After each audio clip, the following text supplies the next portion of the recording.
La grâce et la paix vous sont données de la part du Dieu vivant, le Père, le Fils et le Saint-Esprit, un seul Dieu éternellement béni.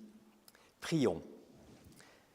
Nous voici, ô notre Père, tu es présent dans nos vies de lumière, tu es présent dans nos ténèbres. Et rien ne peut nous séparer de l'amour que tu nous as manifesté en Jésus-Christ. Et tu as dit que tu serais avec nous jusqu'à la fin du monde. Nous te louons, Seigneur. Je vous invite à vous lever et à louer notre Seigneur par le psaume 62, les strophes 1 et 3.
Écoutons à présent la lecture de la loi selon le livre du Lévitique au chapitre 23. Soyez saints, car je suis saint, moi le Seigneur, votre Dieu. Tu ne commettras pas de vol et tu n'useras pas ni de mensonge, ni de tromperie. Tu n'opprimeras pas ton prochain et tu ne le dépouilleras pas. Tu n'ajourneras pas le salaire du travailleur. Tu traiteras l'étranger comme l'un des tiens. Que chacun respecte sa mère et son père. Ne sois pas partial dans tes jugements. Ne les change pas selon que ton prochain est riche ou pauvre. Ne va pas colportant le mal autour de toi. Ne te venge pas, ne garde pas rancune. C'est ainsi que tu aimeras ton prochain comme toi-même. Prions. Seigneur, nous avons entendu ton évangile pour notre vie, et lorsque cette vie qui est la nôtre, nous la regardons, honnêtement, sans tricher avec nous-mêmes, nous nous apercevons qu'elle ressemble bien peu à cet appel que tu nous adresses.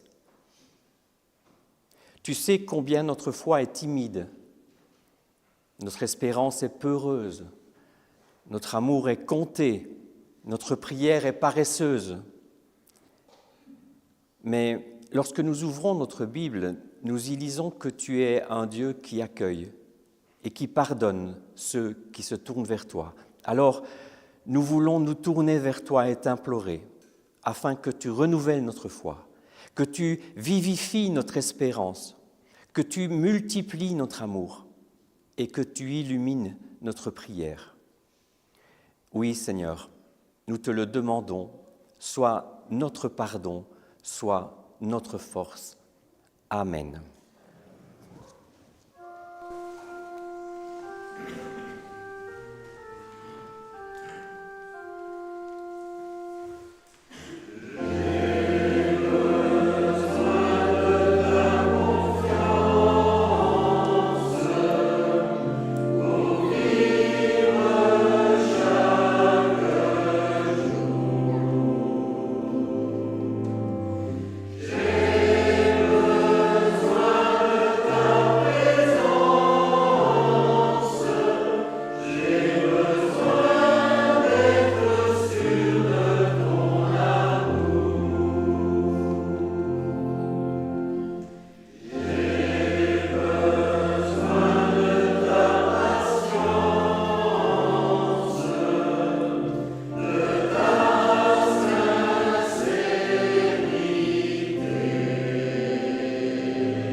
Levons-nous pour recevoir le pardon de Dieu.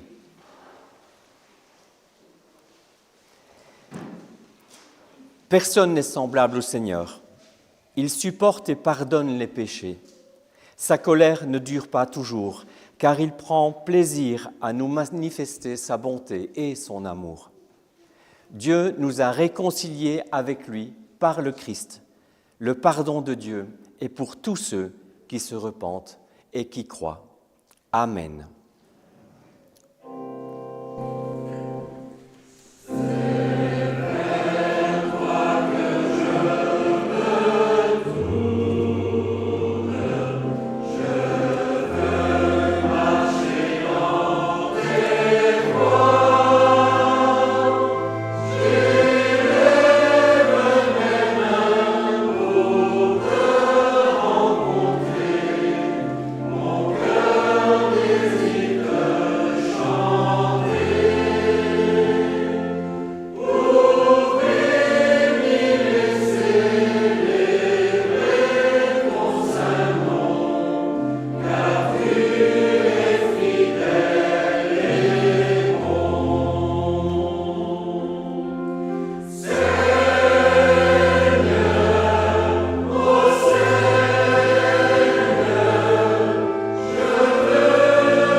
Avec un cœur repentant et l'assurance de son pardon, confessons à présent notre foi. Nous croyons en Dieu le Père, en qui nous avons la vie, le mouvement et l'être. Nous croyons en Jésus-Christ, son Fils, notre unique Seigneur et Sauveur. En lui, nous avons le pardon des péchés et la vie éternelle. Nous croyons au Saint-Esprit, esprit de vérité et d'amour qui nous transforme en de nouvelles créatures. Nous croyons à la communion des rachetés du Sauveur, qu'il rassemble par sa parole dans l'Église dont il est le seul chef. Nous croyons à la venue du règne de Dieu, attendant, selon sa promesse, de nouveaux cieux et une nouvelle terre où la justice habitera. Amen.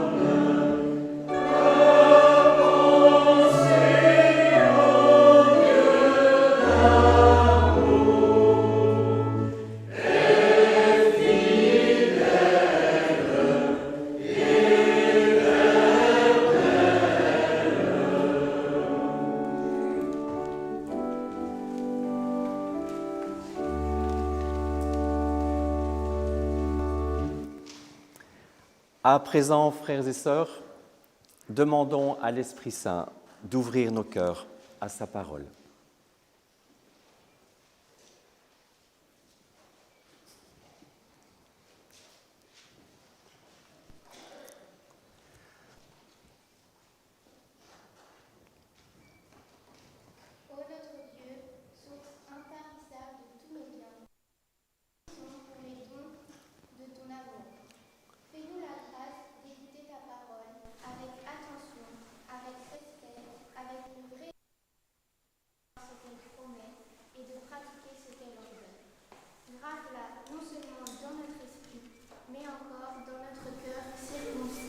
Et transforme-nous par ton esprit à l'image de ton Fils, en nous faisant contempler ta gloire dans le clair miroir de ton évangile.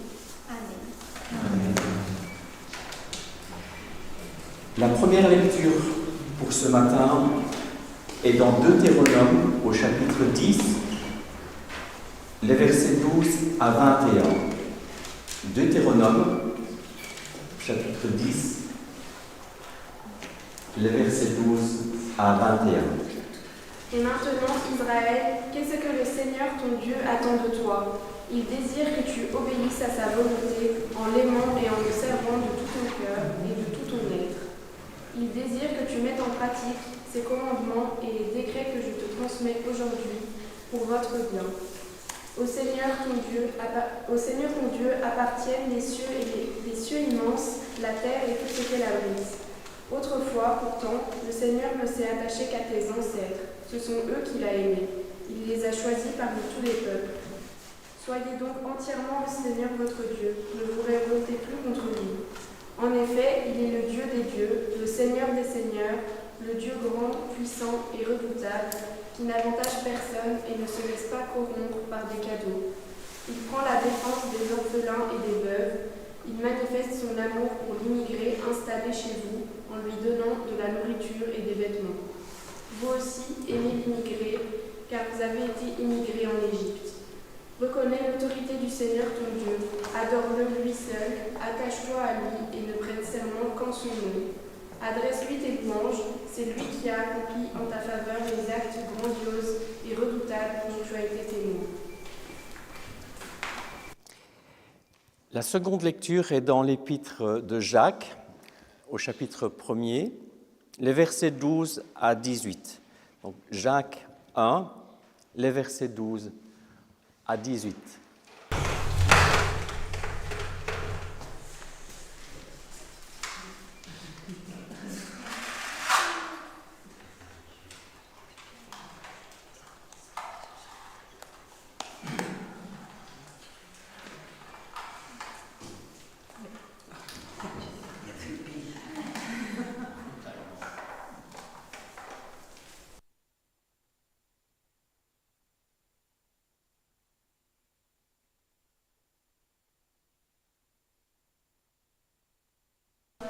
Car sa fermeté éprouvée lui vaudra la couronne de la vie éternelle que Dieu a promise à ceux qui l'aiment.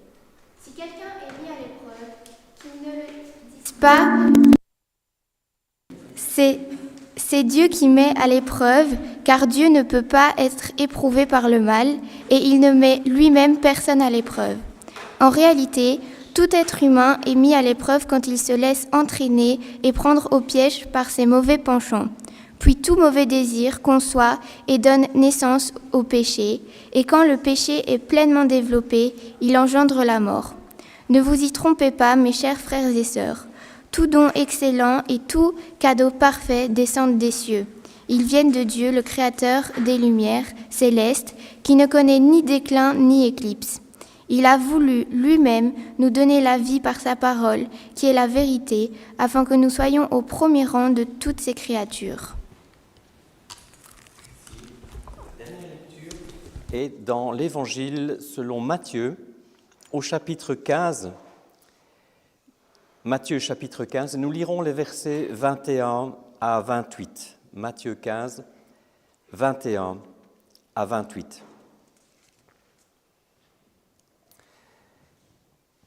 Jésus partit de là et se retira dans le territoire de Tyr et de Sidon. Alors une femme cananéenne qui venait de cette région-là lui cria « Aie pitié de moi, Seigneur, fils de David. Ma fille est cruellement tourmentée par un démon. » Il ne lui répondit pas un mot. Ses disciples s'approchèrent et lui demandèrent « Renvoie-la, car elle crie derrière nous. » Il répondit « Je n'ai pas été envoyé aux brebis perdues de la communauté d'Israël. Je n'ai été envoyé, qu'aux brebis perdues de la communauté d'Israël. » Mais elle vint se prosterner devant lui et dit « Seigneur, secours-moi » Il répondit « Il n'est pas bien de prendre le pain des enfants et de le jeter aux petits chiens. »« Oui, Seigneur, dit-elle, mais les petits chiens mangent les miettes qui tombent de la table de leur maître. » Alors Jésus lui dit « Femme, ta foi est grande. Sois traitée conformément à ton désir. » À partir de ce moment, sa fille fut guérie. Prions. Seigneur, merci pour ta parole, toujours là pour éclairer notre chemin, pour nous rappeler ton amour insondable et nous aider à mener le bon combat. Nous voici, Seigneur, à ton écoute.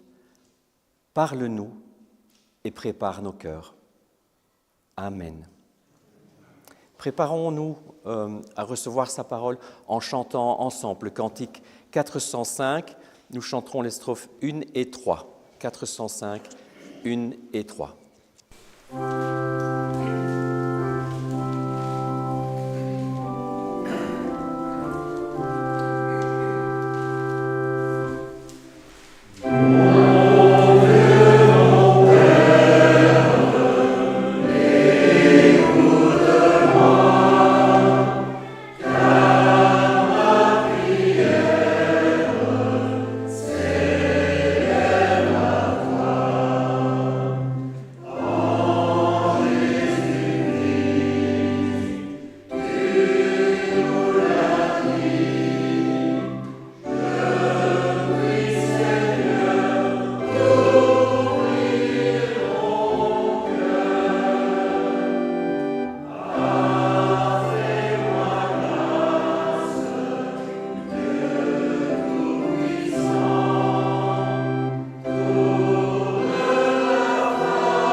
Après ce chant et les lectures de ce jour, recueillons-nous en silence et que l'Esprit Saint prépare nos cœurs afin que nous reconnaissions sa douce voix.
Seigneur, tu as entendu notre prière silencieuse. Viens répondre à notre appel et donne-nous de répondre au tien. Amen. Tout bienfait et tout don parfait viennent d'en haut. Ils descendent du Père des Lumières, en qui il n'y a ni changement, ni l'ombre d'une variation. Frères et sœurs, c'est ce verset 17 de l'Épître de Jacques qui nous servira de fil conducteur ce matin. Ce verset parle de l'amour du Père, Amour sans changement ni ombre, à la différence de notre amour à nous. Car il est le Père des Lumières. Voilà pourquoi il n'y a pas d'ombre ni de changement. Mais juste avant ce verset-là, Jacques nous met en garde en nous exhortant à ne pas nous égarer, dit-il. Ne vous égarez pas, car il y a une autre source que Dieu dans laquelle nous croyons trouver des bienfaits, des dons, des cadeaux, mais qui n'est pas Dieu.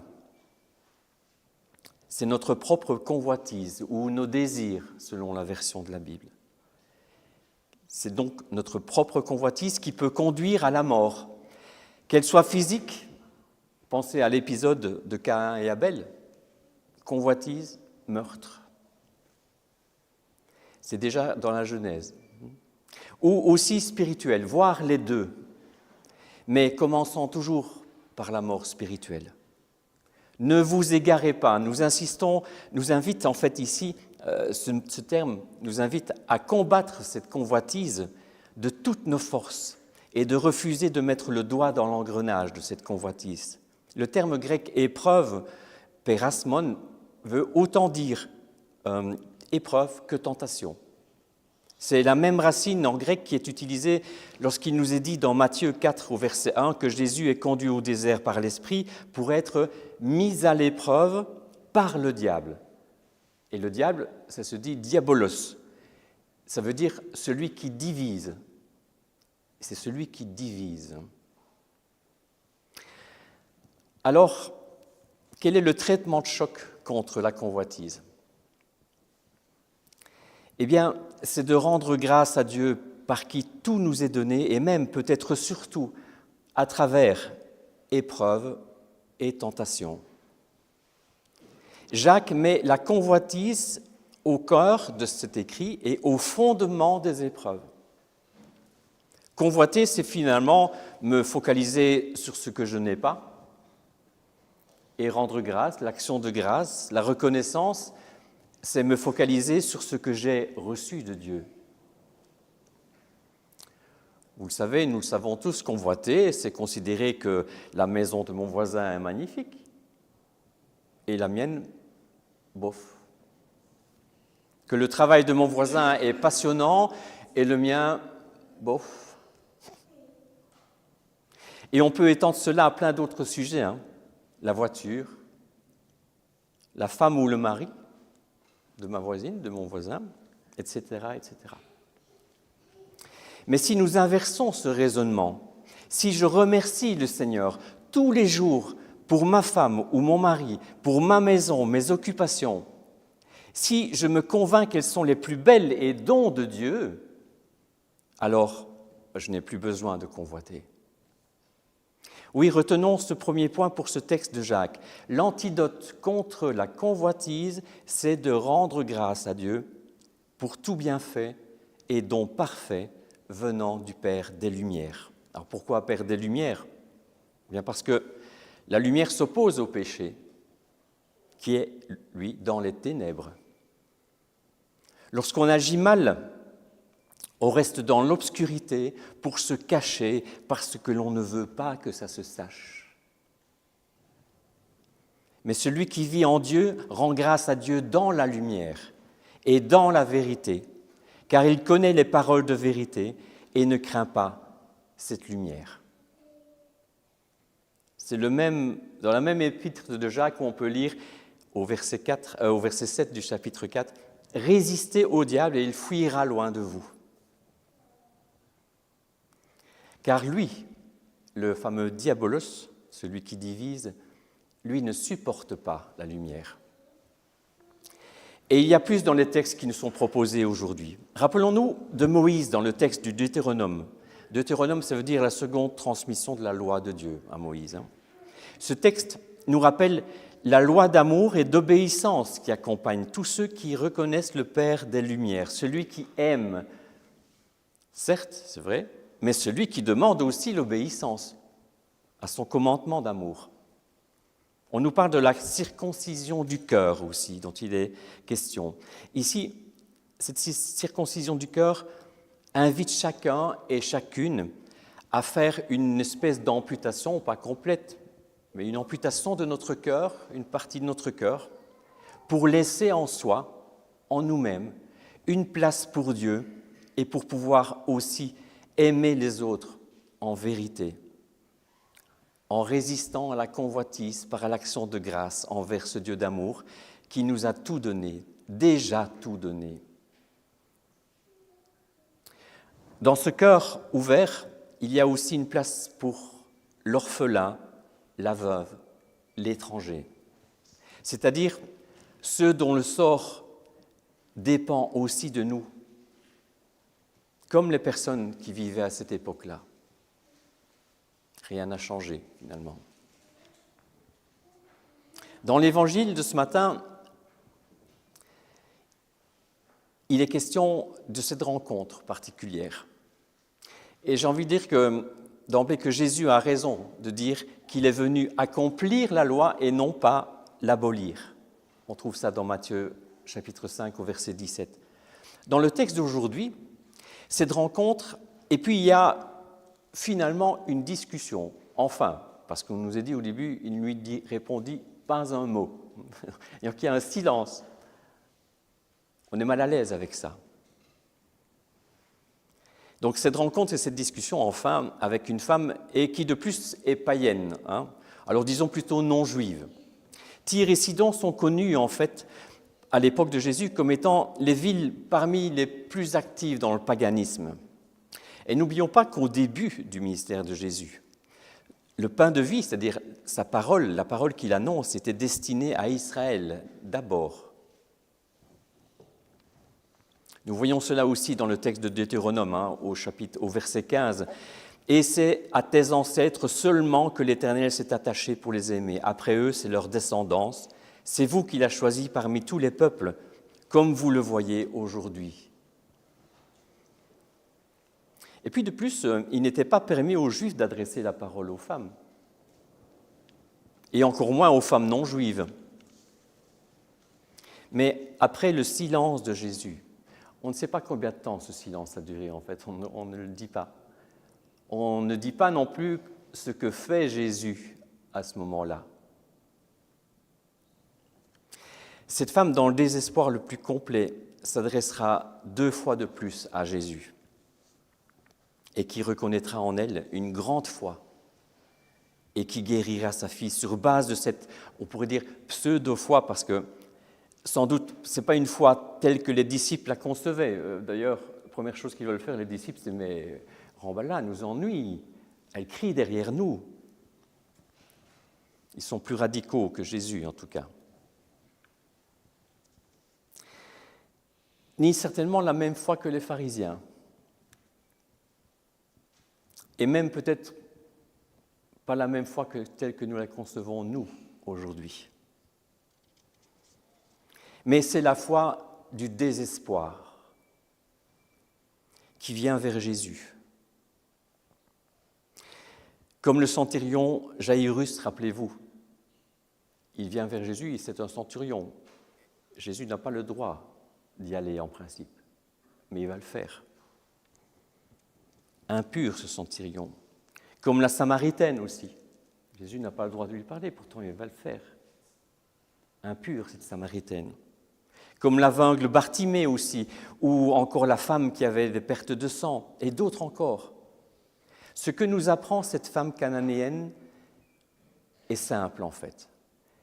C'est la nécessité de la persévérance dans la prière et la confrontation à ce que Dieu soit le Dieu selon sa parole, le Dieu qui répond. Cette persévérance selon la parole est aussi celle de la femme dans la parabole du juge et de la veuve. Vous vous souvenez? Cette femme qui de nuit vient réclamer justice. Et le juge, finalement, il en a assez et va lui donner ce qu'elle demande. Ou encore celle de l'ami qui se laisse fléchir. On trouve ça dans Luc chapitre 11, les versets 5 à 11. Cette parabole se trouve juste après l'enseignement de Jésus par rapport au Notre Père. Alors je vous lis quelques versets. Jésus leur dit, « Si l'un de vous a un ami et qu'il aille le trouver au milieu de la nuit pour lui dire « Mon ami, prête-moi 3 pains, parce que qu'un de mes amis vient d'arriver de voyage et je n'ai rien à lui offrir. Et si l'autre de l'intérieur lui répond « Ne m'ennuie pas maintenant, la porte est fermée, mes enfants et moi nous sommes couchés. Je ne puis me lever pour te donner du pain. » Je vous le déclare, dit Jésus, même s'il ne se lève pas pour lui en donner parce qu'il est son ami, eh bien, parce que l'autre est sans vergogne, il se lèvera pour lui donner tout ce qu'il lui faut. Et moi je vous dis, demandez et vous recevrez. Cherchez, vous trouverez. Frappez, on vous ouvrira. En effet, quiconque demande, reçoit. Qui cherche, trouve. Et à qui frappe, on ouvrira. Demandez, on vous donnera. Cherchez, vous trouverez. Frappez, on vous ouvrira. C'est un appel à vouloir entrer et rester en communion avec le Seigneur. Cette persévérance, nous en avons besoin, frères et sœurs, dans l'épreuve, tous. Et si Dieu reste silencieux en temps, nous avons besoin d'insister, et d'insister encore, peut-être même jusqu'à sommer Dieu de sortir de son silence, au nom de sa parole. À travers l'action et le silence de Jésus, nous voyons vraiment l'ouverture universelle du salut de notre Père, offert par le Christ au monde. Alors pour conclure, je rappelle simplement les points importants de ces textes. Tout bienfait et tout don parfait viennent d'en haut. Ils descendent du Père des Lumières, en qui il n'y a ni changement, ni l'ombre d'une variation. Pour Jacques, la lutte dans les épreuves est d'abord contre la convoitise. Et l'antidote à cette convoitise, c'est de rendre grâce à Dieu chaque jour et en toute chose. La circoncision du cœur est nécessaire pour y faire une place à Dieu et aussi à notre prochain. Et enfin, cette provocation de Dieu, j'ai envie de dire, pour le faire sortir de son silence. Que le Seigneur nous vienne en aide pour vaincre cette convoitise, lui rendre grâce tous les jours pour ce qu'il nous a donné et aussi le supplier parfois de sortir de son silence, si tel est le cas. Amen.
Écoutons maintenant quelques annonces.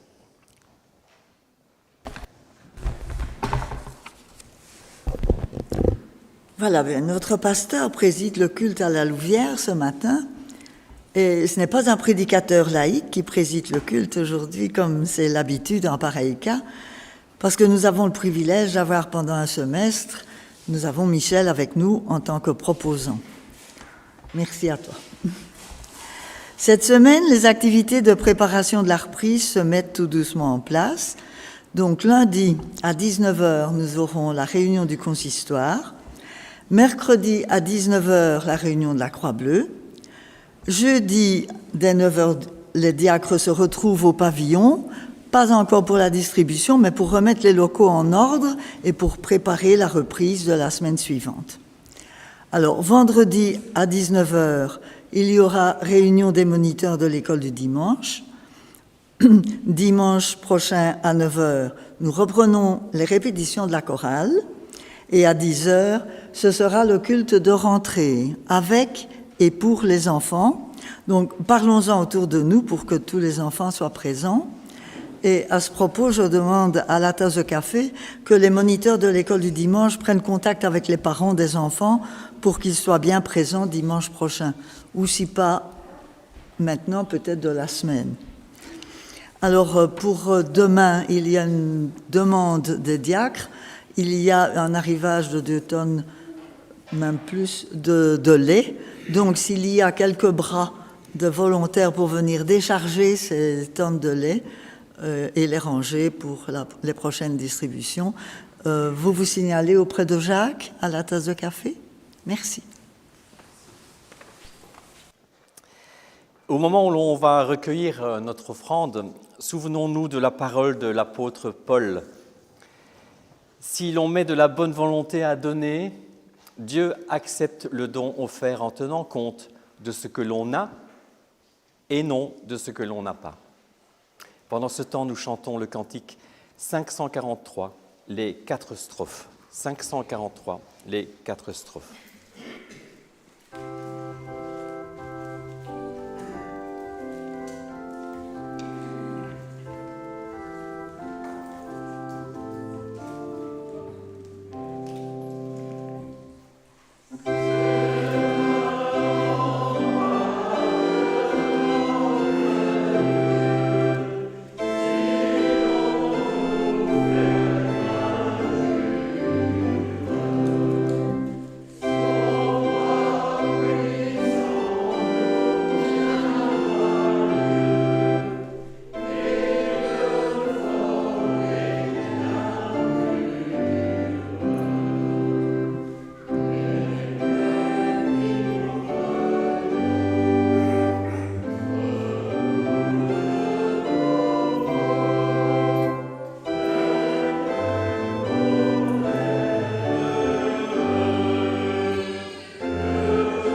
Seigneur, nous t'avons offert une part de ce que tu nous as toi-même donné.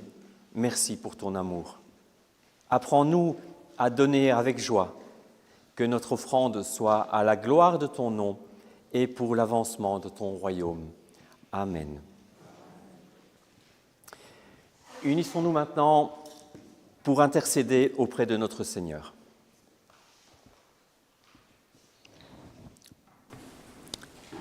Seigneur, tu as fait de nous tes enfants. C'est pourquoi nous nous approchons de toi avec confiance. Fortifie-nous dans la connaissance de ta grâce et dans l'obéissance qui t'est due. Ne permets pas que nous soyons entraînés loin de ta vérité par de fausses doctrines, ni écartés de ton chemin par les tentations ou les épreuves de la vie. Mais fais-nous grandir dans la foi, dans l'espérance et dans l'amour, pour que nous te rendions gloire et grâce tous les jours de notre vie. Nous te prions, Seigneur. Seigneur, exauce-nous. Permets que ton évangile soit proclamé partout et que ta force s'accomplisse dans la faiblesse de tes serviteurs, afin que l'Église tout entière soit par sa vie le sel de la terre et la lumière du monde. Nous te prions, Seigneur. Seigneur, nous voulons maintenant te prier pour ceux que nous connaissons, pour les malades et ceux qui passent par la souffrance, afin qu'ils se rapprochent de ton Fils qui a souffert pour nous et trouvent en lui le courage et la patience. Nous te prions, Seigneur. Nous te remettons aussi ceux qui se tiennent à l'écart de la vie chrétienne, afin que le souci de leur travail, de leur plaisir ou de leur bien-être ne les ferme pas à ton appel. Ceux aussi qui ont perdu la foi, afin qu'ils n'endurcissent pas leur cœur. Ceux qui cherchent la lumière, afin qu'ils naissent à ta vie nouvelle. Nous te prions, Seigneur. Enfin, Seigneur, protège notre pays. Inspire à tous les peuples et à leurs dirigeants le désir de vivre en paix. Nous te prions, Seigneur. Ô Dieu, toi qui es sagesse, la bonté et la puissance infinie, tu connais mieux que nous-mêmes ce qui nous convient. Et tu fais pour nous au-delà de tout ce que nous désirons et pensons. Exauce les prières que nous t'avons adressées, au nom de Jésus-Christ notre Seigneur. Amen. Je vous invite à vous lever, frères et sœurs. Élevons notre cœur vers le Seigneur et rendons-lui grâce. Prions. Père, nous voulons te rendre grâce pour ce repas de l'Alliance que nous allons maintenant célébrer devant toi. Jésus le Messie l'a institué la première fois en souvenir de la Pâque où tu manifestas le salut et la liberté de ton peuple. Il nous a révélé qu'il était lui-même l'agneau immolé, dont le sang nous protégerait de la mort. Lui-même est aussi le pain vivant qui nous donne communion avec toi et la force de marcher sur la route, dans la liberté retrouvée et la joie du Saint-Esprit. C'est pourquoi, avec les anges et les archanges, avec Moïse et tous les patriarches, avec tous les croyants qui nous ont précédés et que tu as accueillis dans ta lumière, nous disons d'un seul cœur.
Selon les paroles de l'apôtre Paul, nous lisons comment toi, Seigneur, tu as institué cette sainte scène. Car moi, j'ai reçu du Seigneur ce que je vous ai transmis. Le Seigneur Jésus, dans la nuit où il fut livré, prit du pain, et après avoir rendu grâce, il le rompit et dit « Ceci est mon corps, qui est pour vous. Faites ceci en mémoire de moi. » De même, après avoir soupé, il prit la coupe et dit « Cette coupe est la nouvelle alliance en mon sang. Faites ceci en mémoire de moi, toutes les fois que vous en boirez. Car toutes les fois que vous mangez ce pain et que vous buvez cette coupe, vous annoncez la mort du Seigneur jusqu'à ce qu'il vienne. » Prions. Viens en nous, esprit de sainteté. Tu rends témoignage en nous, tu intercèdes en nous, tu nous assistes et tu nous guéris. Viens en nous, esprit de vérité. Par toi nous voyons la lumière, par toi nous comprenons la parole, par toi nous apprenons à prier. Viens en nous, esprit créateur. Par toi toutes choses sont faites nouvelles. Par toi, les hommes et les femmes revivent. Par toi, les disciples deviennent apôtres. Viens en nous, esprit de force et de puissance, esprit de flamme et de feu, esprit de sagesse et d'espérance. Viens en nous, Saint-Esprit, Esprit de Dieu. Amen.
Voici le repas que nous avons préparé, mais c'est le Seigneur qui nous invite. Voici la table que nous avons dressée, mais c'est lui qui nous accueille. Voici la joie que nous avons désirée, mais que lui-même nous donne. Nous sommes tous invités, sans exclusive, à la table du Seigneur. Venez, car tout est prêt. J'invite les personnes au deuxième rang de se mettre plutôt devant.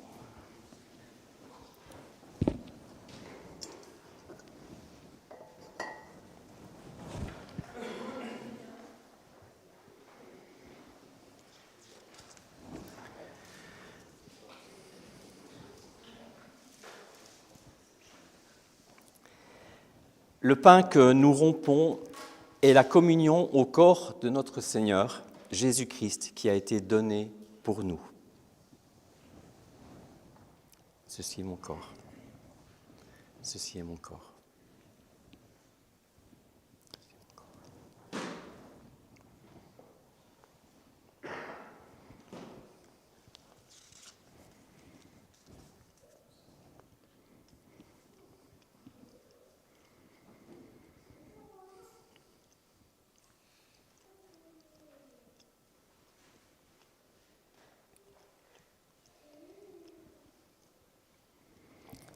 Lorsque nous recevons le pain, nous communions d'emblée, et lorsque nous recevrons la coupe, nous attendons que tout le monde soit servi pour la prendre ensemble.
la coupe de l'alliance nouvelle et éternelle pour laquelle nous rendons grâce, et la communion au sang de notre Seigneur Jésus-Christ qui a été versé pour nous.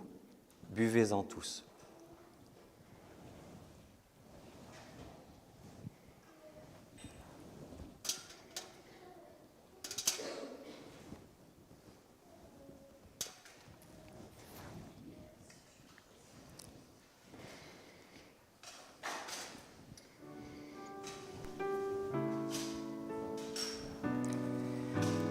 De David. Je te célèbre de tout mon cœur. Face au Dieu, je te chante. Je me prosterne vers ton temple saint et je célèbre ton nom. À cause de ta fidélité et de ta loyauté, car tu as fait des promesses qui surpassent encore ton nom. Le jour où j'ai appelé et où tu m'as répondu, tu as stimulé mes forces. Que tous les rois de la terre te célèbrent, Seigneur, car ils ont entendu les promesses de ta bouche. Qu'ils chantent sur les routes du Seigneur. Grande est la gloire du Seigneur. Si haut que soit le Seigneur, il voit le plus humble et reconnaît de loin l'orgueilleux. Si je marche en pleine détresse, tu me fais revivre. Tu portes la main sur mes adversaires et ta droite me rend vainqueur. Le Seigneur fera tout pour moi. Seigneur, ta fidélité est pour toujours. N'abandonne pas les œuvres de tes mains.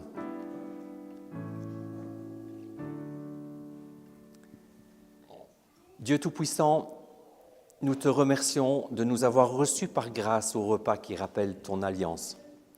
Qu'il ne soit pas pour nous une occasion de sécurité trompeuse, mais un renouvellement de tout notre être et de toute notre vie à ton service et dans l'amour de notre prochain.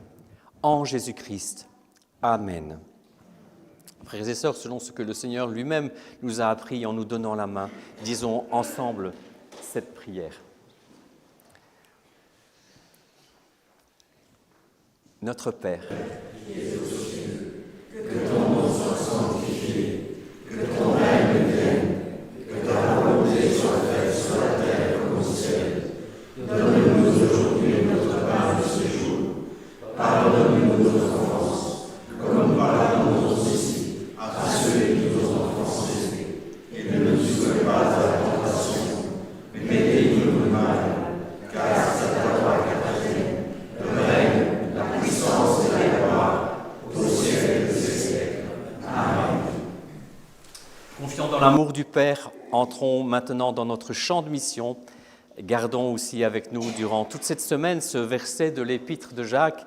Rappelons-nous, tout bienfait et tout don parfait viennent d'en haut, ils descendent du Père des Lumières, en qui il n'y a ni changement, ni l'ombre d'une variation.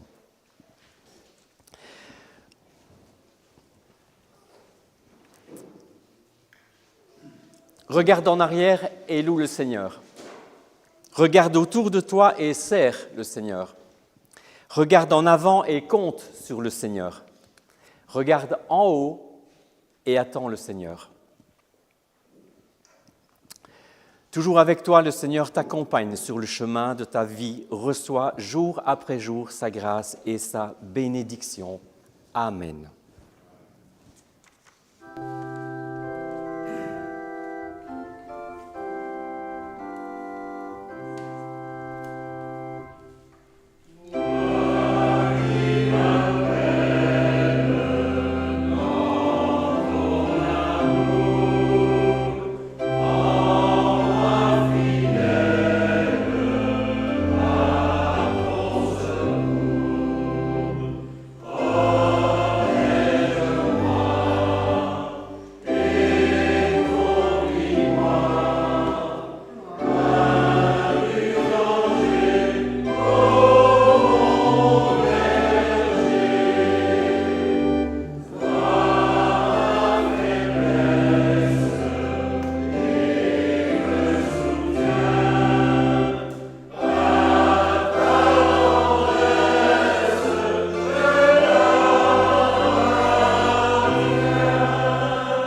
Ces exhortations et bénédictions finales étaient également pour vous, nos invités sur la chaîne YouTube de l'Église. Alors soyez bénis et bénis tout au long de cette semaine.